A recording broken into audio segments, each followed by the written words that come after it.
Greetings, everyone. In particular, those of you watching here on Sovereign Artsakh, a YouTube channel I started back, I believe I started it on September 27th, 2020, the day of the beginning of the Artsakh War. And, well, we're not going to necessarily relive all of that, but the point of this channel is I believe that Artsakh, so much has happened since then. Artsakh needs to be restored and needs to be recognized globally as a sovereign nation with all the rights that a sovereign nation should have. So that was the point of starting Sovereign Artsakh even back then, and it's even more pertinent today. So hello, everyone, all of my Sovereign Artsakh followers and people from other YouTube channels that are coming over here. This is now going to be a weekly podcast at this time. 8:30 a.m. Wednesdays, 8:30 a.m. Pacific time Wednesdays. And as you will see, I'm not here alone this time. I've been doing this channel on my own from the beginning, but now I've got a friend who is joining, Daniel. Daniel's going to do most of the talking here, but let me introduce him briefly. Daniel and I met less than a year ago at an event. He's a bit of a celebrity in Armenian circles, in Armenia proper in particular. Daniel is a singer, a songwriter, a composer, a music director, and all-around great guy. He loves Jesus, hallelujah. And he, being non-Armenian, has had an experience in Armenia that I'm just kind of getting a taste of. As a non-Armenian focused on Armenia and all things Armenia and loving Armenia, like having fallen passionately in love with all things Armenia, he's given me some insights already, and I'm just so grateful that God has brought this new friend into my life. Daniel, tell us a little bit about your resume, your history. I know you're of Puerto Rican descent, but Decker is your last name, so why don't we start there? Tell us who Daniel Decker is. Well, Michael, thank you for having me on your show for your welcome back broadcast after a brief hiatus. Not so brief. Well, in the grand scheme of things, in the space of time, it's it's a little bit on the brief side. But anyway, so you're asking about my last name, Decker. Yes, my father is American. My mother was Puerto Rican. I was born in the island of Puerto Rico. And we moved here when I was to mainland U.S. when I was just a baby. So I don't have the accent, but I have the heritage. Got it. My family name was Candelas, which is a very powerful, has a very powerful meaning to it. It's kind of like candle light, but it's more than just a light. It's like an inferno fire, a blazing fire. So it has a very powerful meaning to it. But I'm very proud of my Puerto Rican heritage. Nice.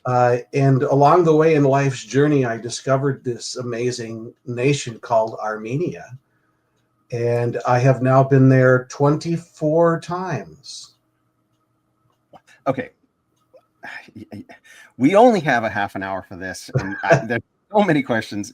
Daniel, you're going to be coming back. You're going to be a regular. Maybe you'll be my co-host here for the foreseeable future. So 24 times you've been to Armenia, 24 times. When was the first time? The first time would have been 2001, I believe. Okay, 2001.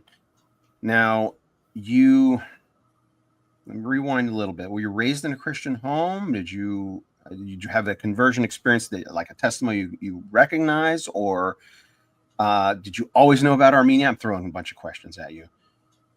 I was raised in a Christian home by my mom, and my grandfather was a pastor in Puerto Rico. So I have that kind of heritage and influence handed down to me.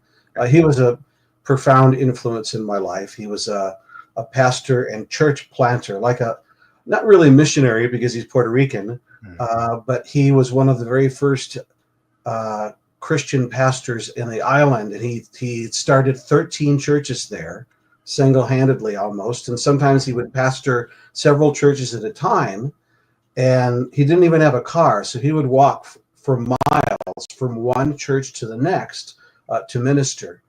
And he had a really incredible impact on my life. He and my mom were my two biggest influences. Hallelujah. And to answer the second question, I didn't know about Armenia until, I was probably about 18 years old, and I heard a news broadcast about Armenia, and it was an unknown place to me because for 90 years or so it was behind the Iron Curtain, so most Americans knew very little about it. So that was my first introduction to it. And then you kind of fast forward later into the future, and I heard this piece of music by an Armenian composer. His name is Ara Gevorkian. He's really an incredible composer and a great person. And he wrote this melody called Mush, which is an ancient city in Greater Armenia. And the melody had such a captivating effect on me that I knew as a singer and composer that I wanted to adapt this melody. So I found a way to track him down and contact him in Armenia. I introduced myself to him and I told him how much I loved this melody that he had written, and that I would like to write lyrics to it. Was this before you had been to Armenia? Or after you had been there? It's kind of around the same time, but before. Very closely connected at that time. And I professed my love for this song, and but I preface it by saying I'm a Christian, so I hope you don't mind, but I'm going to take this melody and I'm going to write Christian lyrics to it. It's going to be a Christian song. And he gave his blessing immediately. And so I started to think, what am I going to write about? And that's when I started to delve into Armenian history, and I learned about Ararat and Noah and the Ark, and I thought, that's it. That's the story right there. So I told the story of Noah and the Ark and Ararat, and really the beginnings of Christian Armenia in a sense. I mean, Gregory the Illuminator came later, but that's Old Testament, right. Christianity. And so I set these lyrics to music, and I remember singing part of what I had written to him over the phone. I was living in New York at the time, and I called him in Armenia, and I said, I've written part of the lyrics. I'd like to sing them for you. And so I sang them, and after I sang for about 1 minute, it was dead silent. And I didn't know what to think. Either we have a bad connection. Silence can be nerve-wracking, yes. Or either a bad connection or he hates it and is thinking, how is he going to tell me? And instead, he said, Dan John. That means dear Dan. It says, please come to Armenia and sing this song at my concert. And so that was 2001. And I went to Armenia and I sang this song for the first time at Sarat Arapat, which is one of Armenia's national monuments where a great battle took place for Armenian independence. And right there outside in the open air, I sang this song about Noah. As I'm singing, right behind me is Mount Ararat. And I had chills running down my spine because I'm thinking maybe Noah stood in this very same spot where I'm singing this song. And it was a really life-changing moment. And it was the moment when I connected with the Armenian people and they connected with me. And it was the beginning of this journey that's now over 20 years and 24 trips. Wow. That has grown to this lifelong love for Armenia. I want to just kind of confirm or affirm that sensation. I mean, for you, it was singing a song, so it was certainly more powerful. But I remember sitting at the foot of, what's the name? Mother Armenia? Or there's the statue that used to be Stalin. It used to be the statue of Stalin that's been replaced by a statue. I think it's Mother Armenia. Mm-hmm. And I remember sitting, and she faces Ararat. And I remember sitting on just at the foot of that statue looking out at Mount Ararat and just that epiphany. In this direction from that mountain, it was either Shem, Ham, or Japheth, right? Kind of migrated with their family in one of these directions. I was like, wait, I am sitting in the cradle of civilization pretty much. It was Armenia, the significance of Armenia had at that point dawned on me, but it just really hit home by being there, sitting there and meditating. So, well, hallelujah, brother. I want to rewind a little bit. We're going to play an excerpt from one of your songs, and I believe it's with the same composer. Is it? Yes. But it's a different piece, right? Yes. So we're going to play that in a second. But when did you decide on a career in music? Tell us that journey, how that happened in your life. I was pretty young at the time. I was in junior high, senior high, and music really took to me, or I took to it. And I knew very early on that I wanted to be some kind of musician. And I wasn't a singer at first. I played brass instruments, trumpet, trombone, things like that. That was going to be my thing. And it wasn't until high school that I really took an interest in singing. And then when I was accepted at the university as a double major, both singing and trombone, I kind of dove right in, both feet, full body to study music and become a musician. And as I got more and more interested in singing, that kind of overtook everything. And I just pursued that path. But university is also where God really got a hold of my heart and said, I have other plans for you beyond just a music career. I want you to use your music as a means of sharing the love of God to those around us. And so I kind of set my course towards a ministry track of music. And then when Armenia came into the picture, it was almost like there was a sense of completion, because now, yes, I'm a musician, I'm a Christian, and now Armenia is part of it. And those three things are kind of my three-pronged approach in my career and in my life now. Wow. So did you have a job or a career, like a first paid gig as a musician prior to Armenia and all of that opening up? Were you on a staff of a church, or how were you using? I worked in many churches as a minister of music, as a pastor. Most commonly, I've worked in multiple churches as worship pastor or music director. So a staff member of right. churches, evangelical, I presume. Yeah, and a wide variety of churches of many different denominations too, which is why I'm comfortable. When people ask me what I am, I say I'm a Christian, and they say, yeah, but what are you? I say I'm a Christian. I don't wear the denominational badge on my chest, because one day when we get to heaven, those badges aren't going to mean anything. We are going to be Christians. There isn't going to be a Baptist corner or a Catholic corner. We are all sinners who have been saved by the grace of God.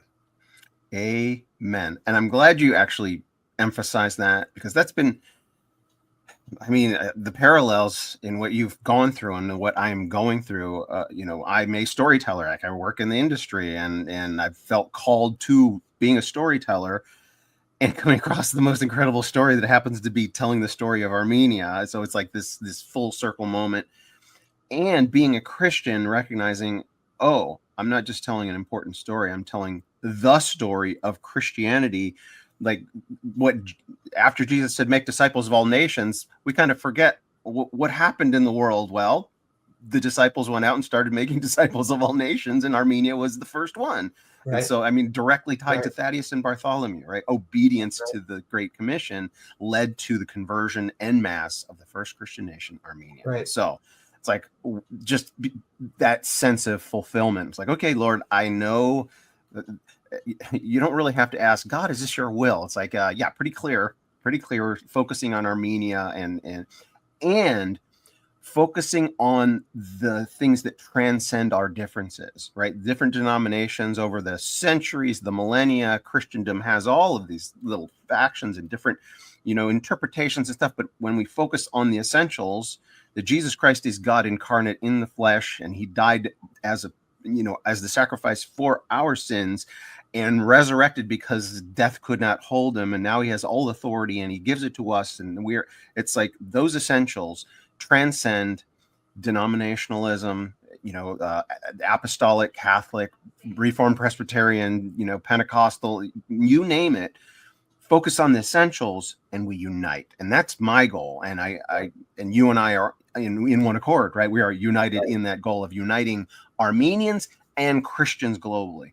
Right. All right, I'm going to take a moment here, and we're going to just play a little excerpt of a song, and then I'll have you explain it and just elaborate on this song.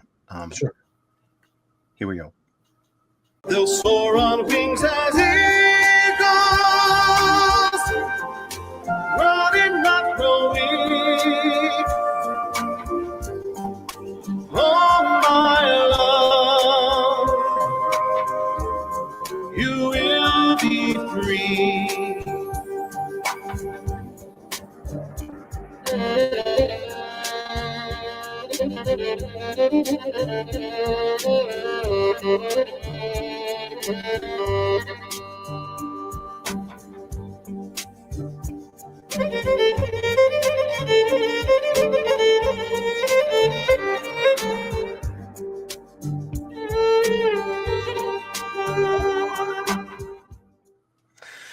So I wanted to include some of that, the violin, very traditional sounding music there for our audience who might not be familiar.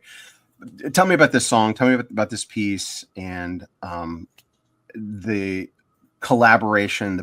It's the same person you mentioned earlier. Tell us about your relation, your rise to prominence, and specifically this song, how it came about as well. Well, I'll start from the song itself, and we can kind of work backwards for your question there. This is a song called Arax, and it's the name of a great river that is along the border of Armenia and Turkey. It's historic Armenia on both sides, but present borders are Armenia on one side and Turkey on the other. I heard it in the video. Is that it? What's that? Are you on the border of Arax in the video? Is that? Yes, actually, and that's a story in and of itself. This is my latest collaboration with Arax Gevorkian, and I remember hearing it for the first time in 2015. That was the year I went to Armenia to become a citizen of Armenia, where I got my Armenian passport. And we were sitting in the car, and we're driving somewhere, and he was playing this melody. And I said, Arajan, this is our next collaboration right here. I heard the melody, and I knew there's something special, exquisite about that melody. And of course, I knew about what the river meant to the Armenian people. So I started brainstorming, thinking, what can I do with this title, with this song? How do I tell a story about the river Arax? And I had sung songs about the river Arax before, and there's many songs written about them, but typically it's like a love song, and Armenians are singing about their love for this great river. And me, being the creative person that I am, I always try to take an idea and turn it on its head and do something different. So I decided that I'm going to do the opposite. I'm going to write a song where the river Arax, she is singing to her people, the Armenian people, and expressing her love to them.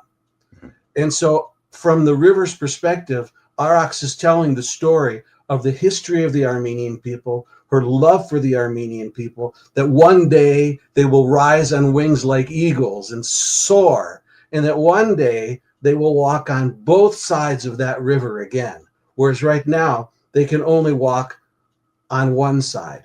But she's giving this hope and this prayer and this promise that one day Armenians will walk on both sides. So I wanted to say something of encouragement and uplifting to the Armenian people. Excellent. And remind me the name of the Arax, Arax. The collaborator. Arax Gevorkian. Gevorkian. Yes. All right. So rewind. You performed with him at that event where you in 2001. That surreal moment. Yes. Yes. What happened next? The next part of the story was actually during the concert itself, when I went to sit in the audience, and I heard for the very first time another melody that he had written called Adana. I didn't know anything about this city, but I did know that when I was researching Armenia to tell the story of Noah in the first song, that's when I first learned about the Armenian genocide. And when I was still writing the first one, I thought, if I ever do another song with him, I want to write about the genocide.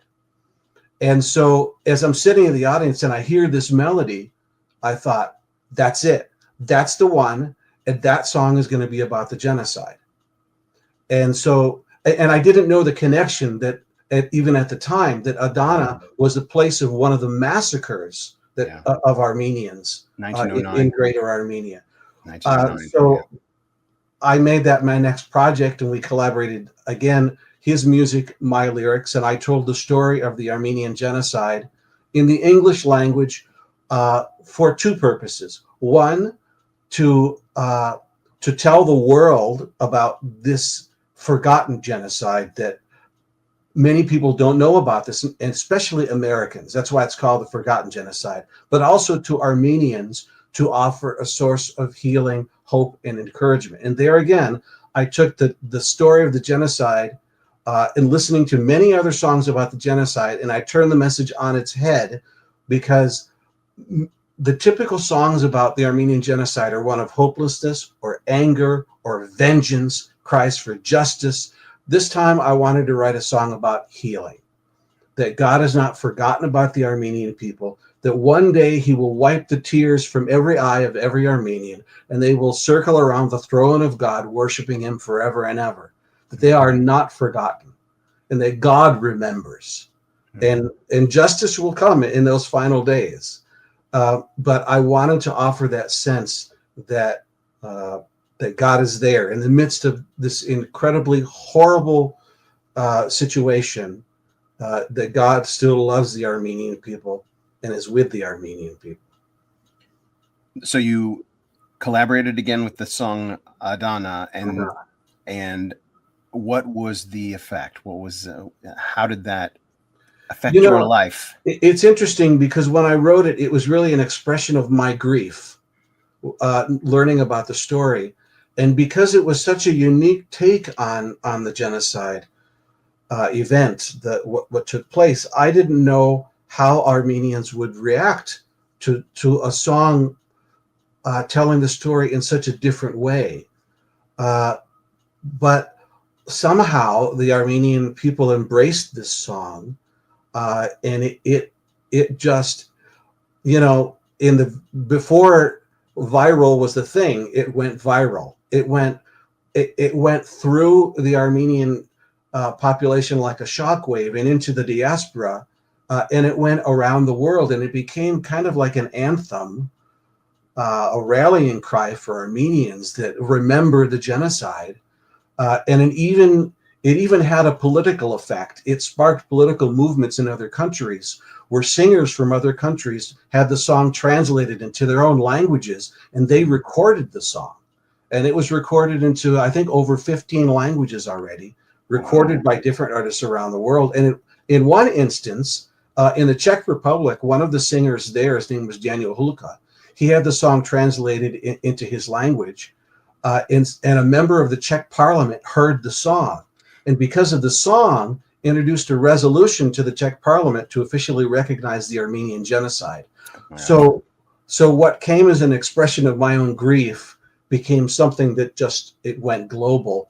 And the song is still remembered and heard to this day. When at the genocide memorial in Yerevan, the song is played there. When people come to visit, it's part of their loop, one of the songs that they play to tell the story. And it still has an impact to this day. When was that period? When did that come out? After 2001? I wrote it 2004, and in 2005 we kind of debuted it on the 90th anniversary of the genocide, right there at the Genocide Memorial on April 24. So that was your official, right? That's your kind of milestone. Daniel Decker, Adana. This is the non-Armenian who's loving Armenia, and my experience is anybody that's not Armenian that this just turns your head toward Armenia, they just love you. And tell me about some of that, how you've been embraced by the community as a whole. I mean, I know you are now wed. You have your wife is Armenian. Your children are now half Armenian. So I mean that I understand that effect. But what was the impact of Adnan, and to this day? It really was overwhelming how Armenians not only embraced the song, but my work for Armenia, because it's been going on for 20 plus years now. I will say this. To me, it doesn't matter if people know my name, if people recognize me, but that the work gets done, that people stand by the Armenian people, that the story is told about the genocide, that the story is told about Armenia being the very first Christian nation, that it's an amazing place filled with amazingly incredible people. I am grateful that the Armenian people have embraced the song and me and my devotion to Armenia. I mean, it's a lifelong devotion. I mean, I became a citizen for a reason, because I love Armenia. I want to go through that process. I want to become a citizen as well.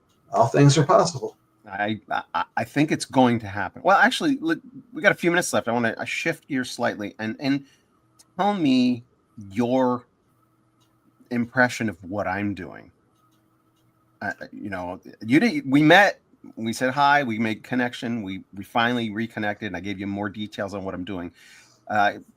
Tell me, what's lying ahead for me in your best guesstimate? Well, I think you're on a similar track to what I have encountered. Me with music, and you with film and literature. But you're someone who was not born Armenian, who is an Armenian by choice. You're not Armenian by birth, but you've chosen to be considered and called Armenian in your heart. Yeah. And what you're doing to support the Armenian cause and the Armenian people, I see Armenians embracing. So we're on similar tracks in that sense. And my prayer is that and hope is that Armenians will continue to recognize your contributions and encourage you in the great work that you're doing. And I have every confidence that they will. And that's why I'm very proud to be your friend and to work with you as a brother, to collaborate together. I think by tag teaming our efforts here, we can do a lot to help the Armenian cause, whether it's genocide recognition, Artsakh recognition and independence and restoration, to other Armenian issues that are important for the day. Daniel Decker, you are a gift to me from the Lord. It was providential that I walked down that sidewalk. You were coming out of the event that I was about to go in, and your lovely family was there. We almost missed each other. It was just a matter of a couple of seconds. You could have turned the other way and walked across the street, and this never would have. Right. So it was the hand of providence. Absolutely, no question about it. I'm very excited for the people watching that have been tracking with me in this project over the years. Just letting you know, we're launching this weekly podcast. It's just kind of a glimpse to let you guys know things are they're ramping up. There's a whole lot of plans, a whole bunch of stuff coming. You can go to sogelmantalerian.com right now. When this airs, it'll be after Armenian Christmas, right? So Merry Christmas, a belated Merry Christmas. January 6th is Armenian Christmas. The website, sogelmantalerian.com, will be officially launched. It'll have a landing page. I'm writing a letter to every Armenian. That's the name of the letter, and it's about unifying Armenians behind a common cause. My cause is to get the name Sogelman Talerian onto everybody's lips, so that everybody understands who he is. By understanding who he is, people will turn to Armenia and recognize what Armenia is, its importance to God, right? Its importance to Christendom. You and I are the Christians that are non-Armenian, that recognize Armenia is our history, and we're like that kind of that missing link that the Armenians have been waiting for. Not to aggrandize ourselves, but for 100 years it's been this genocide that the Armenians know needs to be told, and there's 2.4 billion Christians out there that have no idea, right? And that's for such a time as this, with information technology like we have right now, with God is putting together a team Things are ramping up. It's exciting. So stay tuned. Come back every week. Share this. Pass this video around. Go to sogelmantillion.com. I think you'll be able to put your email address in there to get on the mailing list. I'm going to be updating the website, sogelmantillion.com, every Tuesday, one day before the posting of this. So this will be a regular, these two things. The update on the website will happen on Tuesdays. This podcast will happen on Wednesdays. And then there'll be plenty more stuff happening. Just stay tuned. Daniel, thank you for joining me. We'll see you again next week. We'll talk more music. We'll talk more Armenia. We'll talk. So final words, putting you on the spot. Any final salutations to the audience out there? Merry Christmas to my Armenian brothers and sisters. I hope that I can say on behalf of both of us that we're very proud to be called Armenians by choice. We are with you. We are for you. We are here to share the Armenian message and the Armenian story, not only to remind Armenians, but those who are not Armenian about all things Armenia and how great Armenia is and its heritage and its culture, and most importantly, its great people. And if you've never been there, put it at the top of your travel plans. Forget London, forget Paris, forget Rome or Hong Kong. Put Yerevan at the top of your next travel plans. Go. You can't understand it until you've been there. It's incredible. Your mind will be blown. Your life will be changed. Right. I just like to sign off. Final thing. God is in control. See you guys next time. See you guys.